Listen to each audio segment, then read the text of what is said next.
वालेकुम सभी भाइयों को, क्या हाल चाल है। सबसे पहले तो मैं आप लोगों का शुक्रिया अदा करता हूँ कि आप लोगों ने मेरा पेज सब्सक्राइब किया और मेरी वीडियो का वेट किया। ठीक है।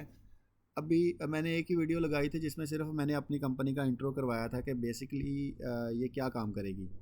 हमारी जो कंपनी है ये सिर्फ़ और सिर्फ लोगों को नॉलेज प्रोवाइड करेगी, जिसमें लोग काफ़ी ज़्यादा पैसे जो हैं वो ज़ाया कर देते हैं अपनी फॉर्मेशंस पे और बैंक अकाउंट्स बनवाने में, जो कि एक फ्री ऑफ चीज़ें होती हैं, फ्री ऑफ कॉस्ट चीज़ें होती हैं।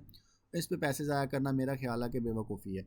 अभी स्टार्ट में सारी चीज़ें जो हैं एज़ इट इज़ ही चलेंगी, वन बाय वन वीडियो आया करेगी और आपको सारी चीज़ें समझाया करेंगे। अगर किसी ने फर्दर कुछ भी पूछना हो तो वो हमें मेल कर सकता है, हम उसकी मेल का जवाब देंगे। ये नहीं कहेंगे कि वो वीडियो का इंतज़ार करे, वीडियो में सारा कुछ सिखा दिया जाएगा। ठीक है। लेकिन जो भी चीज़ें, अगर कोई चीज़ मिस हो जाए तो उसके लिए माज़रत है, लेकिन हम कोशिश करेंगे कि इसमें सारी चीज़ें कवर करें। अब स्टार्ट में जो पहली चीज़ थी वो थी एलएलसी फॉर्मेशन, कि बेसिकली एलएलसी फॉर्मेशन, एलएलसी क्या है और इसकी फॉर्मेशन कैसे की जाती है। आज तो सिर्फ मैं आपको एलएलसी के बेनिफिट्स बताऊंगा, इसकी रिक्वायरमेंट्स बताऊंगा और इंशाल्लाह जो है ना वो नेक्स्ट इन दिस वीक एक वीडियो आएगी जिसमें आपको मतलब कि एलएलसी फॉर्मेशन का तरीकाकार भी बता दिया जाएगा। हम एक दो स्टेट्स को कवर करेंगे, बाकी जो स्टेट्स होंगी, अगर किसी बंदे ने कोई स्पेसिफिक स्टेट का पूछना हो कि भाई इसकी फॉर्मेशन कैसे करनी है तो हम वो भी समझा देंगे उसे।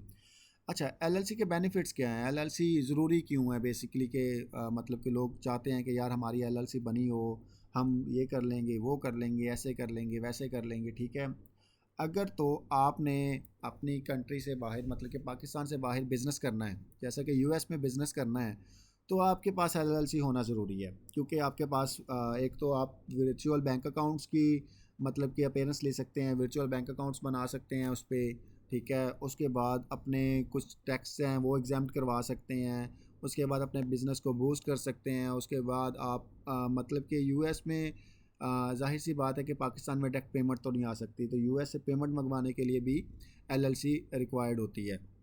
अगर मतलब कि अगर आप ई कॉमर्स का काम कर रहे हैं तो ई कॉमर्स के काम के लिए भी आपके पास एलएलसी होना ज़रूरी है, जिसमें आप अमेज़ोन का अकाउंट बनाने के लिए एलएलसी ज़रूरी है, वालमार्ट का बनाने के लिए ज़रूरी है, इस तरह और बहुत सारी चीज़ें बनाने के लिए आपको एलएलसी ज़रूरी है। जिस तरह कि हमने अब अमेज़ोन का अकाउंट बनाना है तो अमेज़ोन के अकाउंट बनाने के लिए आपके पास एलएलसी होनी चाहिए। उसके बाद अगर आप एक प्रोडक्ट परचेज़ करते हैं, ठीक है, तो प्रोडक्ट परचेज़ करने पे जो टैक्स लगता है तो वो टैक्स फ्लेक्सिबिलिटीज़ पे भी आपको कवर करती है। मतलब कि एक प्रोडक्ट ने आपको $2 टैक्स डाल दिया।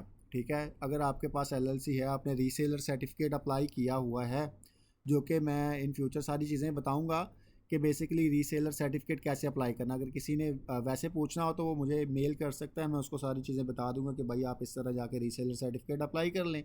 ठीक है। तो अगर आपके पास रीसेलर सर्टिफिकेट होगा तो आप यहाँ पे जो भी टैक्स आएगा वो आप उसको बचा सकते हैं। उसके बाद जो इसकी मतलब कि और भी हैं चीज़ें, ये आपकी पर्सनल लाइफ को काफ़ी बचाती है, जिसमें आपके टैक्सेस हो गए और क्या कहते हैं आपकी पर्सनल लाइफ पे जो चीज़ें होती हैं, आपके बैंक अकाउंट्स आपके पर्सनल हो गए, प्रॉपर्टीज़ पर्सनल होगी। अगर आपके बिज़नेस पे मतलब कि लॉस में चला जाता है तो आपकी पर्सनल लाइफ को कोई फ़र्क नहीं पड़ता उसमें। ये चीज़ है। अब एलएलसी बनाने के लिए आपके पास जो जो चीज़ें होनी चाहिए, सबसे पहले तो आपके पास एक एड्रेस होना चाहिए। ठीक है। जाहिर सी बात है, अगर आप पाकिस्तान में एनटीएन भी बना रहे हैं तो आपके पास एक एड्रेस होना चाहिए। अब ज़्यादातर लोग जो यूज़ करते हैं ना वो पोस्ट स्कैन मेल यूज़ करते हैं। ठीक है। क्योंकि बाद में आपको भी तो डॉक्यूमेंट्स चाहिए होते हैं ना। मैं एक एड्रेस निकाल के बैठा हूँ। ठीक है। यहाँ पे आपने लोकेशंस पे जाना है, अपनी मर्ज़ी से जो भी एड्रेस देखना है वो निकाल लें। ठीक है। चाहे कि आप कोलोराडो का एड्रेस देखते हैं, कोलोराडो पे क्लिक किया, आपके पास सारे रेट्स आ जाएंगे, सारी चीज़ें आ जाएंगी। आप वहाँ से अपनी मर्ज़ी का एड्रेस फाइंड कर सकते हैं। ठीक है। और उसके बाद आपके पास होना चाहिए एक registered agent. Basically registered agent इस तरह काम करता है कि जो भी फाइलिंग जाती है यहाँ से, यहाँ आउट ऑफ कंट्री से जाती है या वहाँ की उनकी कंट्री से ही जाती हैं, तो वो रजिस्टर्ड एजेंट उस मतलब के जो सिटी का, जो स्टेट का होता है, वो उसे अप्रूव करता है। वो आप खुद भी बन सकते हैं, ये ज़रूरी नहीं है कि वो डेडिकेटली आपको रजिस्टर्ड एजेंट ही चाहिए होता है, वो आप खुद भी बन सकते हैं। तो फिर भी आप अगर मतलब कि रजिस्टर्ड एजेंट लेना चाह रहे हैं तो नॉर्थ वेस्ट रजिस्टर्ड एजेंट एक है, यहाँ पे ये सारी चीज़ें होती हैं। इसकी $25 मेरा ख्याल है एनुअल फ़ीस है। उसके बाद यहाँ से आप एलएलसी फॉर्मेशन भी कर सकते हैं, लेकिन अगर आप एलएलसी यहाँ से फॉर्मेशन करेंगे तो वो मैं पहले भी बता चुका हूँ कि आप अपने पैसों का ज़्यादा करेंगे। मतलब कि $200-300 तो एक्स्ट्रा चार्ज कर लेते हैं सिर्फ़ और सिर्फ LLC फॉर्मेशन का। इसके बाद अगर हम चलते हैं कोलोराडो में, ठीक है, मतलब कि कोलोराडो की LLC अगर किसी बंदे ने बनानी है तो इसकी $50 कॉस्ट है। अगर हम यही LLC north west registered agent से बनवाएं तो ये आपसे चार्ज करेगा मिनिमम से मिनिमम, जो चार्ज करेगा ना वो मेरे ख्याल में 200, 220, 230 चार्ज करेगा एक LLC का, जिसमें आप वो रजिस्टर्ड एजेंट भी देगा।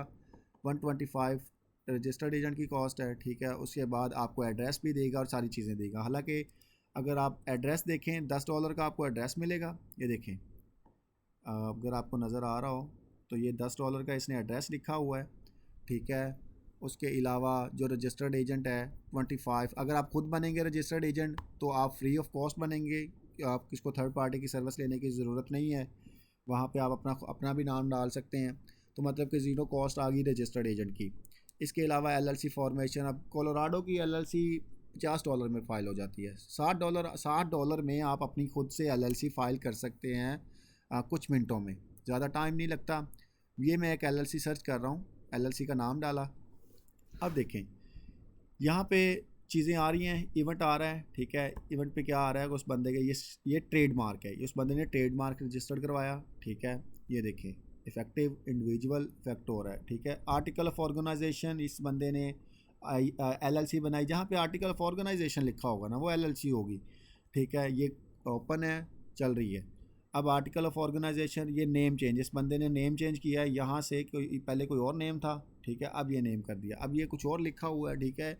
मतलब कि ये LLC इस वक्त मतलब कि सस्पिशियस एक्टिविटी की वजह से ना मतलब कि उन्होंने डाली हुई है। अब ये एक्सपायर लिखा हुआ है, मतलब कि ये नेम एक्सपायर है, नेम चेंज, ठीक है। अब ये गुड स्टैंडिंग, ये इनकॉर्पोरेशन, मतलब कि जिस बंदे ने INC बनाई होगी यहाँ पे इनकॉर्पोरेशन लिखा होगा। अब मैं आपको ओपन करके दिखाता हूँ ये LLC। ये मैंने LLC ओपन की, इस पर क्लिक किया तो आपके सामने ये चीज़ें आ गई। नेम आ गया, कंपनी का नेम आ गया, ठीक है। ये यहाँ पे इसका स्टेटस है, ठीक है। उसके बाद ID आ गई, इसकी फॉर्मेशन डेट आ गई कि कब फॉर्म की, 2012 की हुई थी, ठीक है। उसके बाद ये PO बॉक्स, मतलब कि ये एड्रेस, ठीक है, जो हमने यहाँ से मेल बॉक्स से ले लेना है, वो एड्रेस यहाँ पे आ गया। अब मेल बॉक्स वाला ही एड्रेस इस बंदे ने यहाँ पे यूज़ किया हुआ है, जिसको हम वेरीफाई कर सकते हैं कुछ इस तरह कि मैंने इसको कॉपी करके फाइंड करवाया तो ये सारे एड्रेस सेम है। आप भी इसी तरह एज इट इज़ ही यूज़ कर सकते हैं। ये उस ओनर का नेम आ गया, ठीक है। तो ये सिंपल सा एक स्टेप है LLC को समझने के लिए। अगर किसी बंदे ने दूसरा करनी हो, खुद से करनी हो, किस तरह करनी है, किस तरह चीज़ें निकालनी है, किस तरह आपने पैसों की बचत करनी है, तो वो मैं समझाने के लिए बैठा हूँ, उसका मसला नहीं है। पहले तो लोगों ने, अब मुझे नहीं पता कि लोगों कितने कितने फ्रॉड करवा के बैठे हैं या किस तरह करवा के बैठे हैं। तो सारी चीज़ें आप खुद करें, किसी बंदे को देने की ज़रूरत नहीं है। अब जब आपके पास ये डॉक्यूमेंट्स आ गए, जब आपके पास एक LLC आ गई तो ख़ुद से बैंक अकाउंट बनाएं, खुद से सारी चीज़ें करें। किसी को कुछ देने की ज़रूरत नहीं है, कुछ पैसे पे करने की ज़रूरत नहीं है। अब एक चीज़ $60 में बन रही है, आप उसी चीज़ का 200, 300 डॉलर पे कर रहे हैं, किस चीज़ का पे कर रहे हैं भाई। तो आप इस चीज़ को थोड़ा सा समझें। समझने के बाद अगर कोई फिर भी ना समझ आए तो आप मुझे मेल कर लें, मैसेज कर लें, ठीक है। मुझे मेल आएगी, मैं आपको रिस्पॉन्स करूँगा कि भाई ये चीज़ इस तरह करनी है, ये चीज़ इस तरह करनी है। अगर फिर भी ना समझ आए तो मैं आपको एक वीडियो बना के आपको ईमेल कर दिया करूँगा कि भाई आप इस तरह करें, आपको समझ आ जाएगी। अगर किसी भाई को ना समझ आए तो वो फिर भी बार बार मुझसे पूछ सकता है। अब इसको मतलब कि ये सारी चीज़ें तो आपके पास हो गई, मतलब कि आपने एड्रेस भी ले लिया, ठीक है, और इसको कवर भी कर लिया, मतलब कि नाम भी है आपके पास, रजिस्टर्ड एजेंट तो आपने खुद ही बन जाना है, ठीक है। सारी चीज़ें आपके पास हैं। अब इसके अलावा क्या क्या रिक्वायरमेंट है, इसके अलावा आपके पास होना चाहिए ईमेल होनी चाहिए एक, ठीक है। फ़ोन नंबर होना चाहिए आपके पास, पासपोर्ट होना चाहिए और कंपनी नेम होना चाहिए, ठीक है। कंपनी नेम स्टार्टिंग में, सॉरी मैंने एंड पे लिख दिया। कंपनी नेम हो आपके पास, पासपोर्ट या फ़ोन नंबर कोई भी लगा दे, मतलब कि अगर आपने LLC बनाने की हद तक आप पाकिस्तानी नंबर भी लगा सकते हैं, ठीक है। बिज़नेस लाइसेंस, अब कुछ स्टेट में अगर कोई बंदा कर रहा है मेडिकल बिलिंग का काम कर रहा है तो उस बंदे को पता होगा कि कुछ स्टेट्स में बिज़नेस लाइसेंस रिक्वायर्ड होता है। तो ये सारी चीज़ें स्टेप बाय स्टेप मैं आपको समझाता रहूँगा कि बेसिकली बिज़नेस जो है लाइसेंस कैसे लेना है, रीसेलर सर्टिफिकेट कैसे लेना है, एड्रेस कैसे लेना है। मतलब कि एड्रेस की तो आपको समझ आ गई, वो सिंपली साइन अप करना है तो एड्रेस आपने परचेज़ कर लेना। लेकिन फिर भी मैं अलग से एक वीडियो शॉर्ट बनाता रहूँगा। ये सिर्फ़ और सिर्फ एलएलसी का इंट्रो था। कल इंशाल्लाह मैं एलएलसी फ़ाइल करना बताऊँगा कि कल या इसी वीक में मैं एलएलसी फ़ाइल करना बताऊँगा कि एलएलसी बेसिकली फ़ाइल कैसे करते हैं। फिर इसके अलावा जो जो चीज़ें होंगी वो मैं साथ साथ समझाता रहूँगा इंशाल्लाह। ओके, अल्लाह खैर करे, जज़ाकल्लाह। सब अपना ख्याल रखिएगा।